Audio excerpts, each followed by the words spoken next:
નમસ્કાર. ગયા અધ્યાયમાં આપણે વાત કરી કે પરીક્ષિત રાજાએ પોતાની આસપાસ એવું સંકુલ ગોઠવ્યું છે કે જેથી મૃત્યુ એમની નજીક પણ ન આવી શકે. એમણે વિચાર્યું છે કે 7મા દિવસે તક્ષક નાગ એમને ડંખવાનો છે. બ્રાહ્મણે શાપ આપ્યો છે ગવિજાતે, એટલે એ પોતે સંતાઈને બેઠા છે. અને આ તરફ તક્ષક નાગ નીકળ્યો છે એનું પોતાનું કર્મ કરવા માટે, કારણ કે બ્રાહ્મણે શ્રાપ આપ્યો છે. એટલે તક્ષક એક બ્રાહ્મણનું રૂપ લઈ અને ચાલી નીકળ્યો છે, અને ત્યાં એને કશ્યપ નામનો બીજો બ્રાહ્મણ મળે છે. અને આ કશ્યપ બ્રાહ્મણ કહે છે કે તક્ષક, મારી પાસે એવો મંત્ર છે કે તું રાજાને ડસીશ ને હું એ મંત્ર બોલીશ એટલે રાજા પાછા જીવિત થઈ જશે. તક્ષક પૂછે છે કે કશ્યપ, તારે શા માટે તારે આવું કરવું છે? કશ્યપ પોતે એ અસમંજસમાં મુકાય છે અને પછી કહે છે કે મારે ધન માટે આ કરવું છે. એટલે તક્ષક એ ધન જે કશ્યપને જોઈએ છે આપે છે અને પોતે ત્યાં રાજાની પાસે પહોંચી જાય છે. પણ દ્વારપાલ રોકે છે તક્ષકને અને બીજા જે નાગ છે, જે બ્રાહ્મણો બન્યા છે. એટલે ત્યારબાદ તક્ષક એક નવી યુક્તિ અજમાવે છે અને પોતે એક કુર્મી બની જાય છે અને ફળમાં ઘૂસી જાય છે. અને પછી પેલા બીજા નાગ છે એના દ્વારા એ રાજાને અને દ્વારપાળને કહે છે કે રાજા પાસે લઈ જાઓ, આ બ્રાહ્મણોને આપેલી ગિફ્ટ છે. અને એ લઈને રાજા લઈ લે છે. અને સાંજ પડી છે 7મા દિવસની. એટલે રાજા પરીક્ષિત ત્યાં બેઠા છે પોતાના મંત્રીઓ સાથે કે હવે 7મા દિવસની સાંજ થઈ ગઈ છે અને હવે કોઈ ભય રહ્યો નથી. એટલે બ્રાહ્મણનો જે શ્રાપ હતો એ મિથ્યા જવાનો છે, કારણ કે 7મો દિવસ પૂરો થયો છે. એટલે રાજા ફળ જેવું ખાવા જાય છે, તેમાંથી કુર્મી નીકળે છે. અને રાજા કહે છે એટલે હવે આ કુર્મી હું મારા ગળે મૂકી રહ્યો છું, અને એ રીતે હું એ શ્રાપને પણ પૂર્ણ કરું છું અને મારું મૃત્યુ પણ થતું નથી. એટલે રાજા પરીક્ષિત મનમાં આવું વિચારી રહ્યા છે ત્યાં જ તે કુર્મી જે છે તક્ષક પાછો બની જાય છે અને રાજાને ડંખ મારે છે. આ રીતે રાજા પરીક્ષિતનું મૃત્યુ થાય છે. અને આપણે વાત કરી કે મૃત્યુથી બચવું એ શક્ય જ નથી, તો પછી શું કરવા? એની તરફ આ રીતે પ્રયત્નો કરવા. આપણું ધ્યાન એ ધર્મ તરફ હોવું જોઈએ. અને એ વાત આપણે ગયા અધ્યાયમાં કરી. આજના અધ્યાયમાં આપણે પરીક્ષિતના પુત્ર જન્મેજયની વાત કરી છે. બીજા સ્કંધના, દેવી ભાગવતના બીજા સ્કંધના આપણે આ પેનલ્ટીમેટ એટલે કે છેલ્લેથી બીજા અધ્યાય તરફ જઈ રહ્યા છે. નાનામાં નાનો અધ્યાય છે, 12 જ અધ્યાય છે આમાં. અને આજે આપણે જન્મેજયે જે સર્પસત્ર આદર્યું એની વાત કરવી છે. એટલે વાત એમ થઈ છે કે સુતજી કહે છે કે રાજાનો પ્રાણ ત્યાગ ને પુત્ર યુવરાજ બાળક દેખીને સઘળા રડતા મંત્રીઓએ રાજાની પારલૌકિક ક્રિયાઓ કરી. 60 વર્ષ સુધી પરીક્ષિતે રાજ કર્યું છે. ઓલમોસ્ટ 100 વર્ષના થઈ ગયા છે. અને પછી રાજાના ભસ્મીભૂત દેહનો અગરચંદનની ચિતામાં ગંગા કાંઠે દાહ કર્યો. અને અકાલ મરણને કારણે પ્રથમ પુરોહિતોએ મંત્રીઓ દ્વારા તેની ઉર્ધ્વદૈહિક ક્રિયાઓ કરી અને બ્રાહ્મણોને દાન આપ્યા, સુવર્ણની ગાય આપી તથા બહુ પ્રકારના અન્નવસ્ત્રાદિક આપ્યા. અને સારું મુહૂર્ત જોડાવી પછી યુવરાજ જે છે, નાનકડો બાળ છે, એનો રાજ્યાભિષેક કર્યો. પુરદેશની પ્રજા તે બાળકને રાજા જ માનવા લાગી. અને તેનું કારણ જન્મેજય એ કારણથી રાખ્યું તો તેનું નામ જે છે જન્મેજય છે. કારણ કે તે રાજ લક્ષણથી યુક્ત હતો. ને ધાવે તેને સઘળા રાજ ચિહ્નોની શિક્ષા આપી. અને તે દિવસથી તે રાજા વૃદ્ધિ પામવા લાગ્યો અને બુદ્ધિમાન થયો. બાળક પરીક્ષિતનું છે, ખૂબ બુદ્ધિમાન છે. અને 11 વર્ષમાં તો પુરોહિતે સકળ વિદ્યાઓ તેને ભણાવી અને રાજાએ તેને ભણી પણ લીધી. ખૂબ ઇન્ટેલિજન્ટ બાળક છે જન્મેજય. પિતાનું મૃત્યુ જોયું છે, પણ એટલો બધો યંગ છે, નાનકડો બાળ છે કે એને ખબર પણ નથી કે શું થયું છે. આ તરફ રાજા બની ગયો છે. 11 વર્ષે તો તેણે પુરોહિત પાસેથી બધી શિક્ષા મેળવી લીધી છે. કૃપાચાર્ય એ સંપૂર્ણ ધનુર્વિદ પણ તેને શીખવાડ્યો. જેમ અર્જુનને દ્રોણે અને કર્ણને પરશુરામે ભણાવેલો હતો, એવી રીતે કૃપાચાર્ય પણ તેને ધનુર્વિદ શીખવાડી છે. અને ત્યારે તે રાજકૌમાર વિદ્યા પ્રાપ્ત કરી બળવાન દુરતિક્રમણીય થયો. ખૂબ સારો રાજા બન્યો છે. ધનુર્વેદ શીખ્યો છે. બધી પુરોહિત પાસેથી વિદ્યા શીખ્યો છે. ધર્મશાસ્ત્રમાં કુશળ છે. સત્યવાદી છે, જીતેન્દ્રિય છે. અને ધર્મપુત્ર સરખો જન્મેજય રાજ્ય કરવા લાગ્યો છે. આ સમયે કાશીના રાજા સુવર્ણ વર્ણાક્ષે તેની વપુષ્ટમા નામની કન્યા જન્મેજયને આપી. તે કન્યા પામી જન્મેજય ખૂબ ખુશ થયો. જેમ વિચિત્ર વીર્ય રાજા કાશી રાજાની કન્યાથી ને અર્જુન સુભદ્રાથી પ્રસન્ન થયો હતો, તેમ જન્મેજય વપુષ્ટમાંથી થયો. બંને એકબીજાના સંપૂર્ણ પ્રેમમાં છે, વપુષ્ટમા અને જન્મેજય. વનોમાં, ઉપવનોમાં જન્મેજય રાજા વિહાર કરવા લાગ્યો. ઇન્દ્ર જેમ ઇન્દ્રાણી સાથે શોભે, તેમ વપુષ્ટમાં જન્મેજય શોભી રહ્યા. સુખી અને સંતુષ્ટ પ્રજા જન્મેજય રાજાની થઈ. જે રાજા પોતે સુખી હોય છે, તેની પ્રજા પણ સુખી હોય છે. પણ ઘણા રાજાઓમાં સંતુષ્ટતા નથી હોતી. એમને બધું મેળવી લેવું હોય છે. એની પ્રજા પણ સુખી નથી હોતી. એટલે રાજાનું સુખ માત્ર એવું સુખ નથી કે તેનું લૌકિક અને ભોગભર્યું સુખ એ પ્રજાનું સુખ છે. કારણ કે એવો રાજા તો ડિક્ટેટર જ હોય. પોતે સુખી થાય પણ બીજા સુખી ન થતા. જ્યારે રાજા પોતે સંતુષ્ટ હોય, સુખી અને સંતુષ્ટ વચ્ચેનો આ ભેદ છે. રાજા સંતુષ્ટ હોય ત્યારે એની પ્રજા પણ સુખી થઈ જાય અને સંતુષ્ટ થઈ જાય. કાર્યકુશળ મંત્રીઓ રાજાના રાજકાર્યો કરવા લાગ્યા. આ સમયે તક્ષકથી દુઃખ પામેલા ઉત્તક નામના એક મુનિ હસ્તિનાપુરમાં આવ્યા. તે મુનિ તક્ષકના વૈરનો વિચાર કરવા લાગ્યા. એટલે ઉત્તંક જે મુનિ છે, એમની બહુ ઇન્ટરેસ્ટિંગ કથા છે. એ કેમ હસ્તિનાપુરમાં આવે છે અને એમને તક્ષક સાથે શું બન્યું છે અને ત્યાં શું થવાનું છે, એના માટે ઉત્તંક મુનિ એક બહુ ઇમ્પોર્ટન્ટ કડી છે આ ઘટનાની, સર્પસત્રની.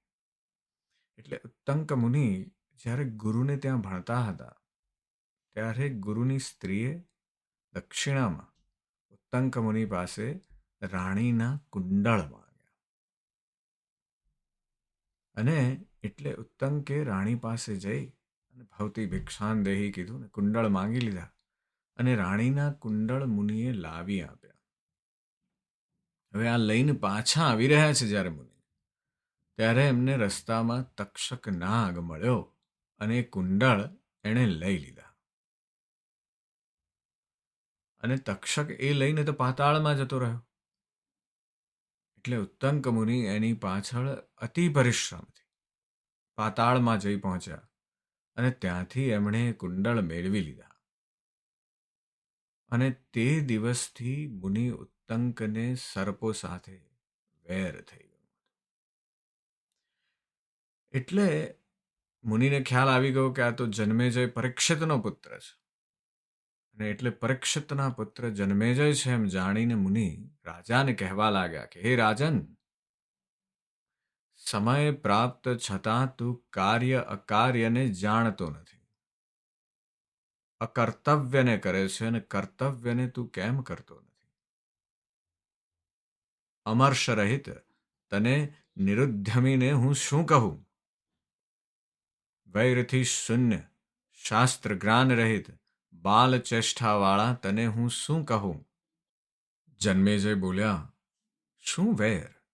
તેની મને ખબર નથી, અને શું મેં તેની પ્રતિક્રિયા નથી કરી? હે મહાભાગ, મને આપ તે કહો, એ હું કરવા તૈયાર છું. એટલે આ તરફ મુનિએ કહી દીધું રાજાને કે સમય છે તારી પાસે, અને તને ખુદને ખબર નથી કે તું શું કાર્ય અકાર્ય કરી રહ્યો છું. કર્તવ્ય અકર્તવ્ય શું છે તને ખબર નથી. તને એમ છે કે તારી પ્રજા સુખી છે, તું સુખી છું, સંતુષ્ટ છું, પણ તું નિરુદ્ધમી છું. તે કોઈ ઉદ્યમ કર્યો જ નથી, તે સાચા કર્મ નથી કર્યા, અને તું મને તો બાળક જેવો લાગે છે. ભલે તારી પાસે બધું જ્ઞાન છે ને ધનુર્વેદનું જ્ઞાન છે, પણ શાસ્ત્ર જ્ઞાન નથી. એટલે શાસ્ત્ર જ્ઞાન રહિત બાલ ચેષ્ટાવાળા તને હું શું કહું? એટલે રાજાના ઈગો પર ઘાત કર્યો છે મુનિ. અને રાજા જન્મેજયને જ્યારે એમના પિતા સાથે આ થયું છે ત્યારની જે વાત છે, એ તો નાનું બાળ હતા, એને તો યાદ પણ નથી. એટલે એ પૂછે છે કે મેં એવું શું કર્યું છે કે જેની મને ખબર નથી? કારણ કે એની આસપાસ બીજાએ કીધું જ નથી કે પરીક્ષિત સાથે શું થયું છે. રાજા રાજ્ય કરી રહ્યા છે અને આ ભૂલી ગયા છે આખી વાત જ. એટલે આ તરફ ઉત્તંક મુનિ કહે છે કે તારા પિતાને તક્ષકે મારી નાખ્યા છે, અને આ વાત તું તારા મંત્રીઓને બોલાવીને પૂછી જો. એટલે આવી જ્યારે એને ખબર પડે છે, પેલું અનિયનનું એક ડુંગળીનું એક પડ ખુલ્યું છે એના માટે. જન્મે જઈને ખ્યાલ જ નથી કે એના પિતાનું મૃત્યુ કેવી રીતે થયું છે. એ વાત એનાથી છુપાવવામાં આવી છે. અને આ તરફ ઉત્તંક મુનિએ પોતાના વેર માટે એ વાત એની પાસે ખોલી દીધી છે. અને હવે જેવી જન્મે જઈને ખબર પડે છે એટલે એના ઈગો પર આઘાત થઈ છે. સતજી કહે છે કે આવું વાક્ય સાંભળીને જન્મેજય પોતાના મંત્રીઓને બોલાવીને પૂછ્યું, તો મંત્રીઓએ કીધું કે હા, એક દ્વિજ શાપથી પરીક્ષિતનું મરણ તક્ષકના ડસવાથી થયું છે. એટલે હવે જન્મેજયને પાસે સંપૂર્ણ માહિતી છે કે એના પિતાનું મૃત્યુ ખરેખર કેવી રીતે થયું છે. પણ જન્મેજય ધર્મવેદ ભણ્યો છે, ધનુર્વેદ પણ ભણ્યો છે, અને એટલે જન્મેજય રાજાની દ્રષ્ટિથી કહે છે કે મુનિથી શાપિત રાજાના મૃત્યુમાં શાપ જ કારણભૂત છે. બહુ સુંદર વાત કરી છે. જન્મેજય યંગ માણસ, બાળક છે, હજી તો યુવાન છે, પણ એના મનમાં એ રાજસી કર્મ છે. જન્મેજય ઉત્તંક મુનિને કહે છે કે હે મુનિ સત્તમ, તેમાં તક્ષક નાગનો શું દોષ છે? જન્મેજય બહુ સુંદર કારણ આપ્યું છે કે મારા પિતાએ શમિક ઋષિના ગળામાં સાપ પહેરાવી દીધો. તો એ જે સાપ મૃત્યક સાપ છે એ પહેરાવી દીધો છે, કારણ કે મુનિએ કોઈ જવાબ નથી આપ્યો, પણ એ તો મૌનમાં છે, યોગ સાધેલો છે. એ મારા પિતાએ ખોટું કર્મ કર્યું અને એનાથી ગવિજાતે એ શ્રાપ આપ્યો છે. તો એ તો શ્રાપિત રાજાના કર્મના લીધેનો જે આપેલો શ્રાપ છે એ કારણભૂત છે. એમાં તક્ષક નાગનો શું દોષ છે? ગવિજાતે કહી દીધું કે તક્ષક નાગ ડસશે. પણ જવાબમાં ઉત્તંક મુનિ કહે છે કે તક્ષકે ધન આપીને કશ્યપ બ્રાહ્મણને પાછો કાઢ્યો. આપણે ગયા અધ્યાયમાં એ વાત કરી હતી એટલે કહે છે કે તારા પિતાનું મૃત્યુ કંઈ એવું એવું જરૂરી નહોતું કે થાત જ. ભલે તક્ષક એમને દંશ આપત, પણ એ સમયે કશ્યપ બ્રાહ્મણ એને બચાવી લેત. પણ કશ્યપને ધન આપીને તક્ષકે પાછો કાઢ્યો છે. તો હે રાજન, તારા બાપનો ઘાત કરનાર તક્ષક તારો વેરી કેમ નહીં? રૂરુ બ્રાહ્મણની પૂર્વે સર્પ ડસવાથી પત્ની મરણ પામી હતી, ને તે કન્યા હતી, છતાં રૂરુએ તેને સજીવન કરી હતી. રૂરુએ તત્પશ્ચાત દારૂણ પ્રતિજ્ઞા કરી હતી કે જે જે સર્પને હું દેખીશ તે સર્પને હું મારી નાખીશ. અને આમ પ્રતિજ્ઞા કરી તે રૂરુ હાથમાં શસ્ત્ર ધારણ કરીને સર્પોને મારતો મારતો આ પૃથ્વી પર વિચરે છે. એક સમયે તે રૂરુએ વનમાં ઘોર અજગર દીઠો ને દંડ ઉઠાવી રૂરુ તેની સામે થયો ને ક્રોધથી તેને મારવા લાગ્યો.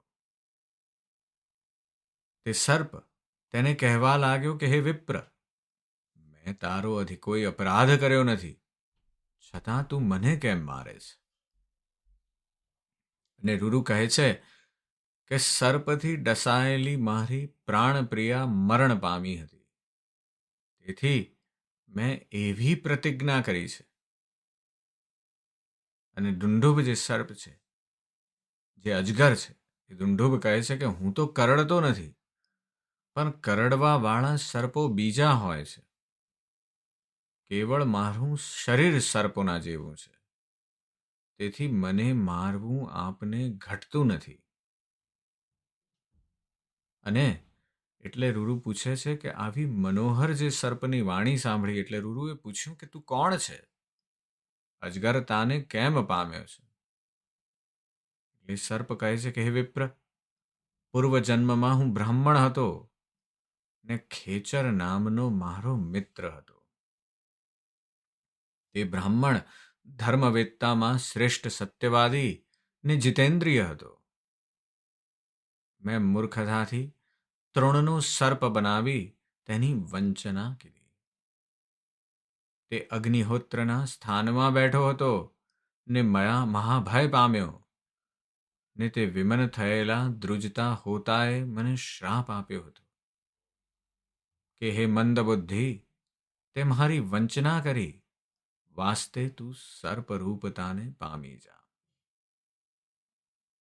પછી મેં તેને બહુ પ્રાર્થના કરી, ત્યારે તેણે શાંત થઈને મને કહ્યું કે તને આ શ્રાપથી રૂરુ નામનો વિપ્ર મુક્ત કરશે.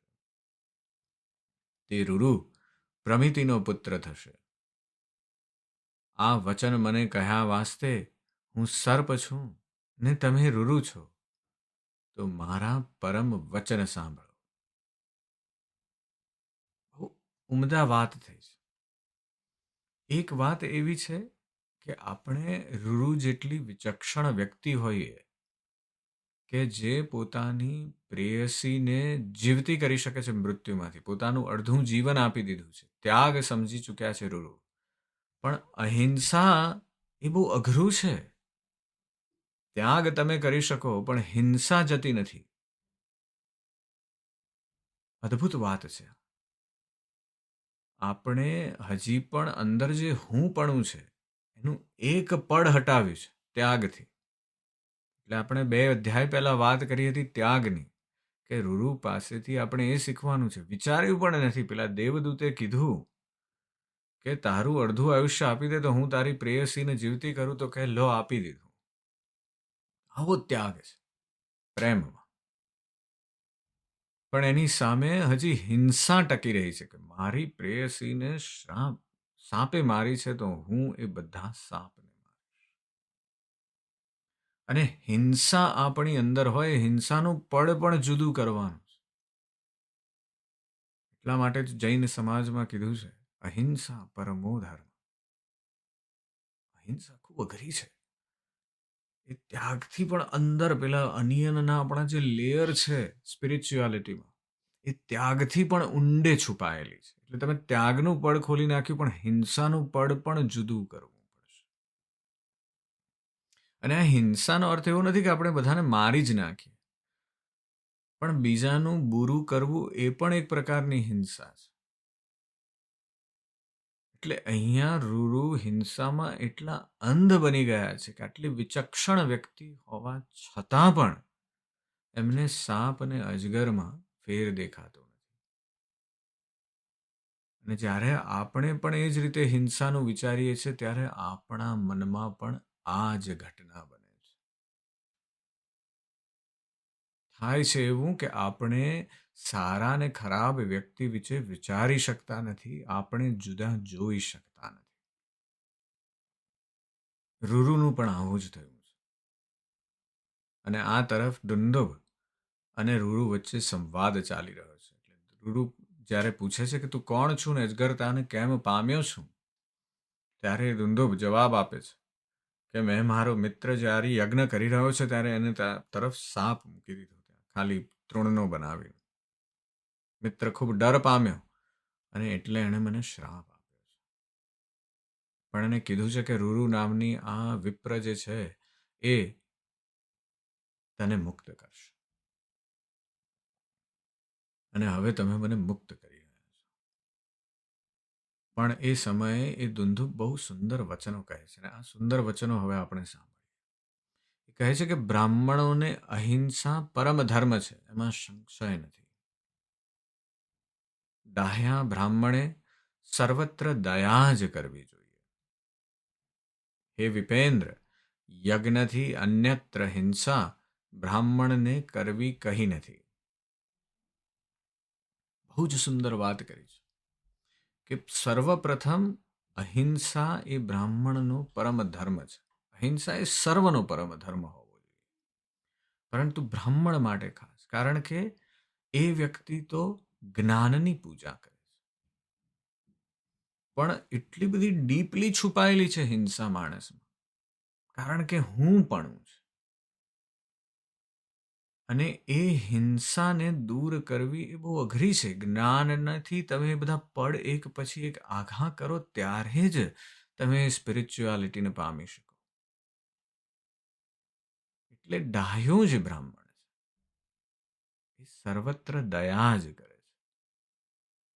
એની અંદર પેલી એમ્પેથી જે છે, સિમ્પથી નહીં, લાગણી નહીં, પણ એમ્પેથી, બીજાની દ્રષ્ટિથી વિશ્વને જોવાની જે શક્તિ છે, એ જ્યારે વધારે ને વધારે બને ત્યારે માત્ર દયા જ કરે. અને એટલે કહે છે કે યજ્ઞથી અન્યત્ર હિંસા બ્રાહ્મણને કરવી કહી નથી. અને આ તરફ રૂરુને દુંદુભ સમજાવે છે. એટલે આવી સુંદર વાત થઈ છે. આ તરફ આપણે આ ઘટના એટલા માટે વાત કરી રહ્યા છે કારણ કે ઉત્તંક મુનિ અને જન્મેજયનો સંવાદ ચાલી રહ્યો છે. ઉત્તંક મુનિ કહે છે કે હે રાજન, આ પ્રમાણે અજગરના વચન સાંભળી રૂરુ પ્રસન્ન થયા ને સર્પ યોનિથી એ દુંદુભને મુક્ત કર્યો.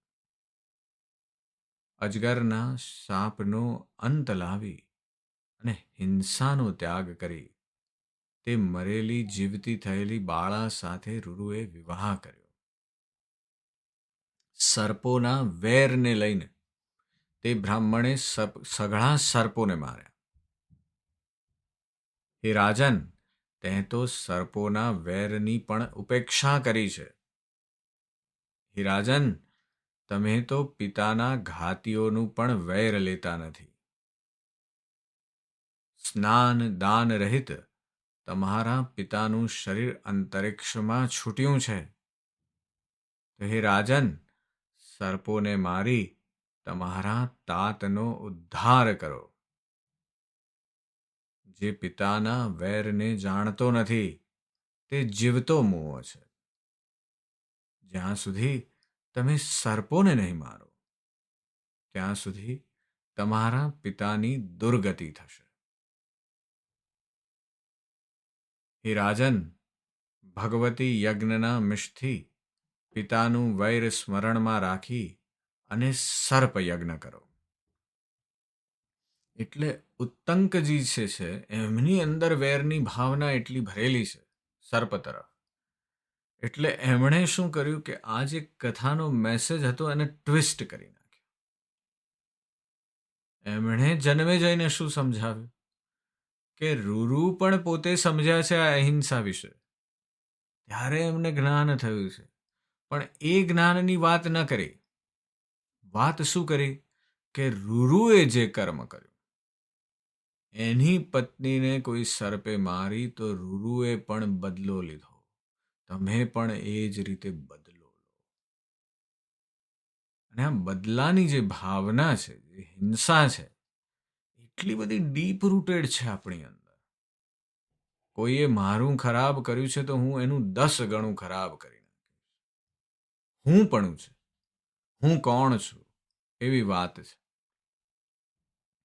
અને એટલે રાજનને કહે છે આ ઋષિ ઉત્તંક મુનિ કે તમે પણ સર્પ યજ્ઞ કરો, કારણ કે પિતાનું જો તમે વેર જાણતા નથી તો તમે જીવતા મુવા છો. અને જ્યાં સુધી તમે સર્પોને મારશો નહીં ત્યાં સુધી તમારા પિતાની દુર્ગતિ થશે. એટલે જન્મે જઈને ચારે બાજુથી ઉત્તંક મુનિએ પોતાના તર્કથી ઘેરી લીધા છે. આપણી સાથે પણ આવું જ કંઈક થાય. જ્યારે આપણી અંદર બીજાનું ખરાબ કરવાની સૂઝ આવે છે ને, એ સૂઝ નથી, કશું જ છે. પણ આપણી અંદર મનમાં તો આ જ વસ્તુ થાય છે. મનમાં વેર ભરાય છે. અને વેર છે વિષ છે. અને એ વિષ આપણી આસપાસ આપણી બીજી બધી વિચારસરણીને બંધ કરી દે છે, કુંઠિત કરી દે છે. આપણે ડાહ્યા બ્રાહ્મણની જેમ વિચારી નથી શકતા. ડાહપણ જતું રહે છે. અને એટલા માટે આપણે વેર કાર્યમાં રોપાઈ જઈએ છીએ. એનાથી દૂર જવાનું છે.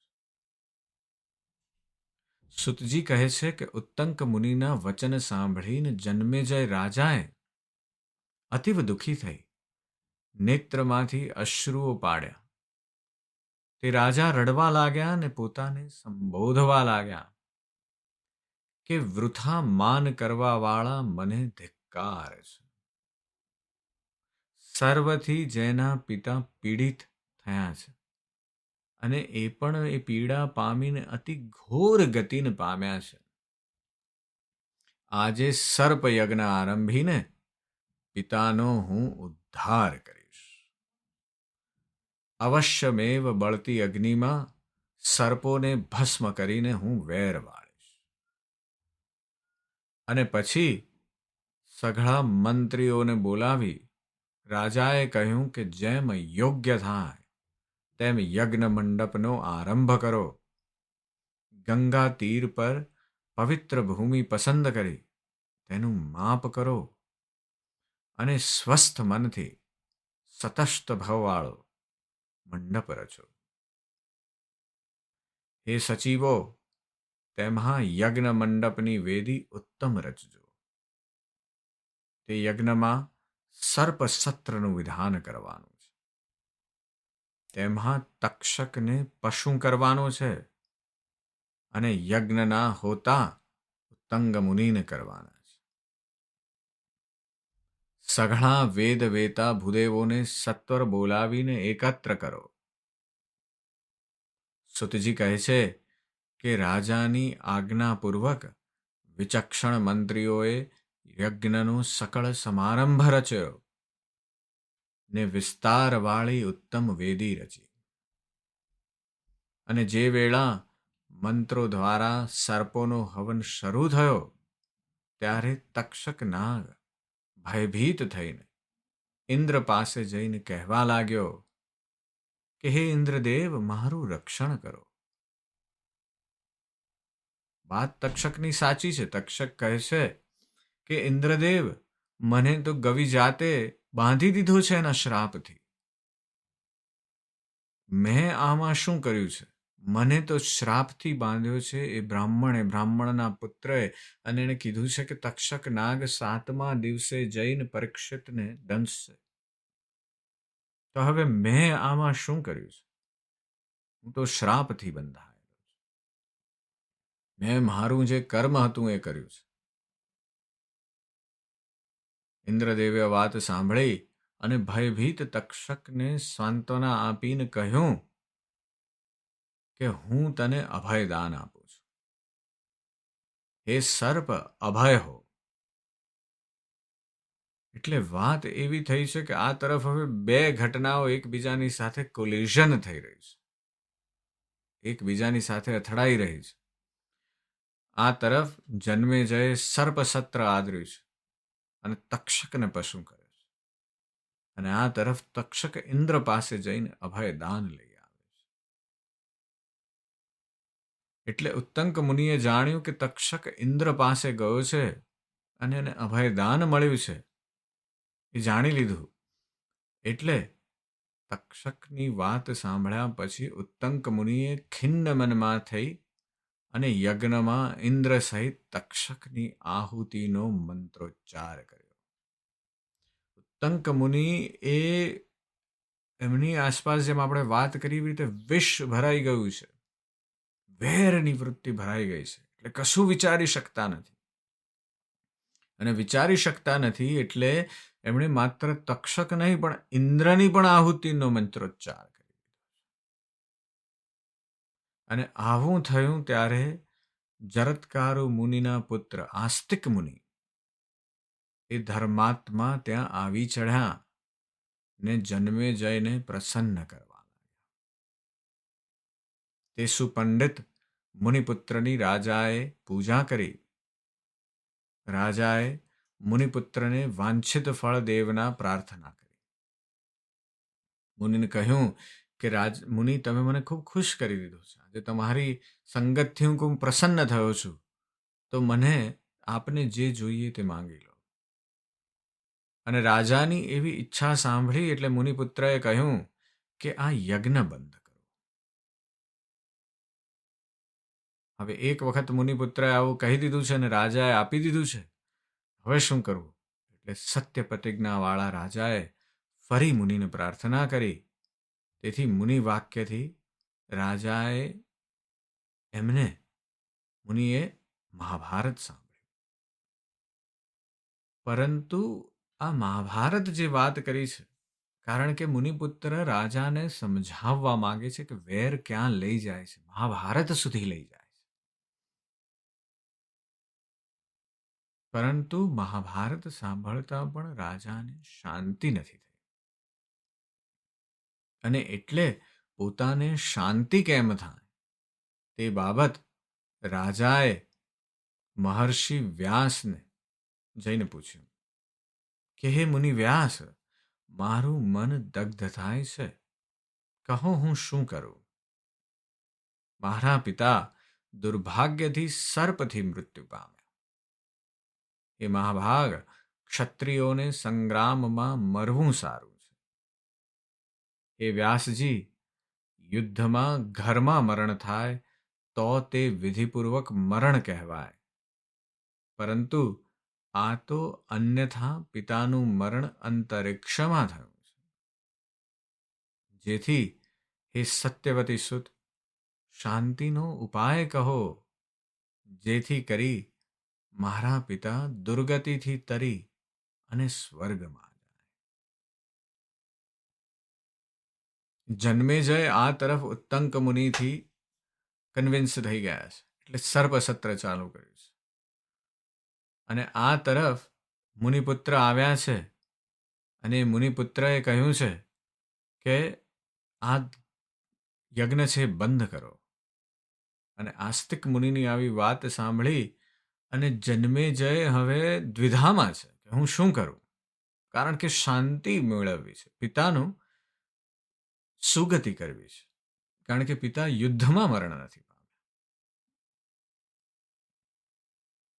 એટલે એ વ્યાસજી પાસે પહોંચ્યા છે જન્મેજય, અને પૂછ્યું છે કે વ્યાસજી, હું આ કેવી રીતે શાંતિ પામું? અને એટલે અહીંયા આપણે આ કર્મના વિરોધાભાસ તરફ આપણું ધ્યાન કેન્દ્રિત કરવાનું છે કે જન્મેજયે પિતાના મૃત્યુનો બદલો લેવા માટે સર્પસત્ર આદર્યું છે, પરંતુ આ ક્રોધ અને દ્વેષના પગલે એની અંદર વિષવૃત્તિઓ વધી છે અને એટલે એ કરવાથી શાંતિ મળતી નથી. અને એ જ આપણે સમજવાનું છે કે આ હિંસાનું જે પડ છે આપણી અંદર એને ખોલી નાખવાનું છે, આઘું કરવાનું છે. કારણ કે જ્યાં સુધી આપણી અંદર ત્યાગની ભાવના હશે પણ ત્યાગ પછી એ હિંસાનું પડ નહીં ખુલે તો આપણે આધ્યાત્મની તરફ આગળ વધી શકીશું નહીં. એટલે આક્રોશ અને બદલો લેવાની જે ભાવના છે એ આપણા હૃદયમાં કડવાશ અને દુઃખનું આરોપણ કરે છે. શાંતિમાં સ્થાપિત થવા માટે હિંસાથી આઘા થવું એટલું જ જરૂરી છે. ધર્મના માર્ગે જવું હોય તો હિંસાથી આઘા થવું એટલું જ જરૂરી છે. આજે આ ઘટના પર ખૂબ ચિંતન કરજો. આજે બસ આટલું. હું તમારી અંદર બેઠેલા તે પરમ તત્વને પ્રણામ.